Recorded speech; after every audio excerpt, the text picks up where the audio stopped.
The weather, the main factor of this day. Paris-Nice had been cancelled due to fallen trees, and we were frightened the same may befall the Tirreno-Adriatico. Stage 5, destination Sassotetto. Just 168 kilometres after 3 days of more than 200. It looked short, but it was definitely sharp. But the wind and the weather made this a very long day indeed.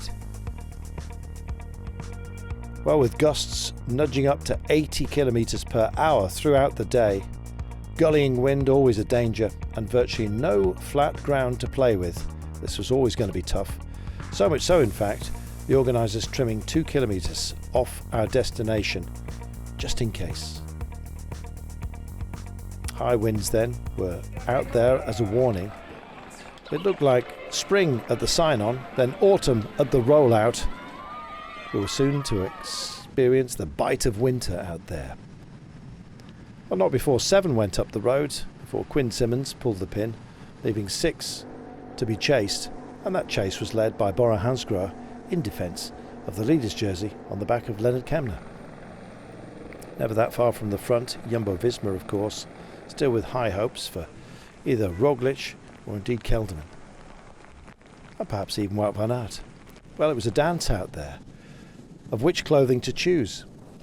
When the sun came out, the wind was still with us, and it was starting to slam into the riders on some of the twists and turns. It was very unsettling for them. Well, news of high winds still at the finish must have passed back to the peloton. They wondered what lay ahead. Plenty of drama. Lucky to get away with it on occasion, those who were experiencing the full blast of the weather. Taking over duties, Ineos Grenadiers. Thinking of Arensman perhaps. Certainly not Thomas Pidcock after his fall yesterday, but Kwiatkowski was leading the change. Movistar also engaged.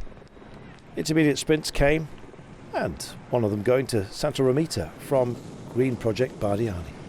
Remy Rojas, little guy, unclipped on a couple of occasions, almost losing it, and indeed losing the will to push on and indeed stay with it. Just wanted to come in underneath the time cut-off and make sure he stayed safe. Going full beans, UAE Team Emirates, Davide Formano turning himself inside out, of course on behalf of Adam Yates and perhaps Brennan McNulty. Others had done their job. Mathieu van der Poel will be thinking about the wall stage tomorrow. Thinking about glory on the day though, this man. Caruso pushed on, looking behind, and then soon looking up the road as his margin started to increase. Those on duty for Jumbo-Visma, like Thijs Benoot, finding themselves finally relieved from duties in the engine room. Young rider, classic leader, Almeida, in the white jersey, pushing on with the blue jersey, of course, never that far behind of Kemna. 21 seconds now, the advantage out front for Caruso. Was he working for Buitrago or Mikkel Landa? Both very capable and could have driven into this gap, but it was extending. But maybe they were just thinking, well, a win's as good as anything else, and why should it not be that man?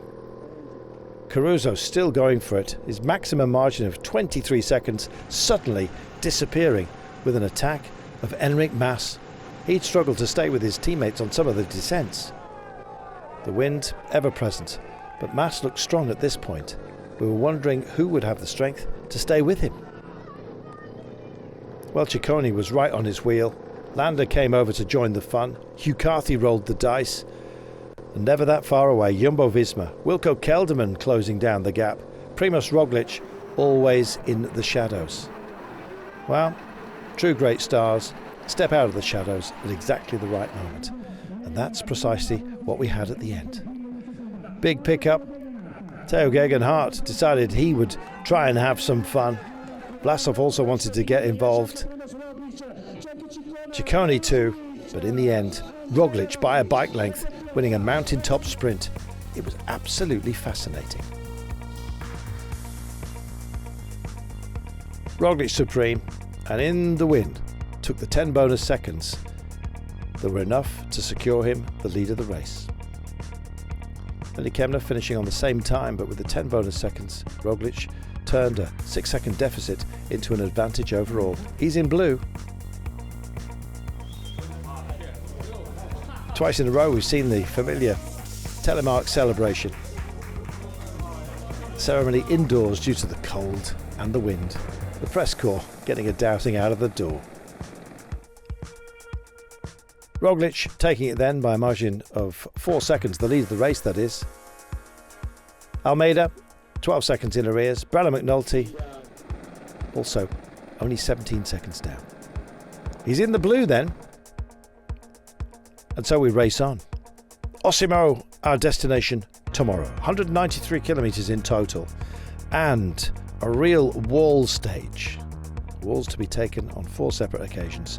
The laps, when they rain down upon us, will be tough.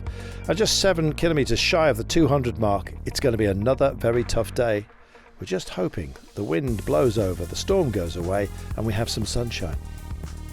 That said, if we don't, it will of course guarantee yet more drama on this fabulous race. Another shark's tooth profile to be enjoyed here on the Tirreno-Adriatico, a race like no other. We look forward to Say 6 at our finale on Sunday.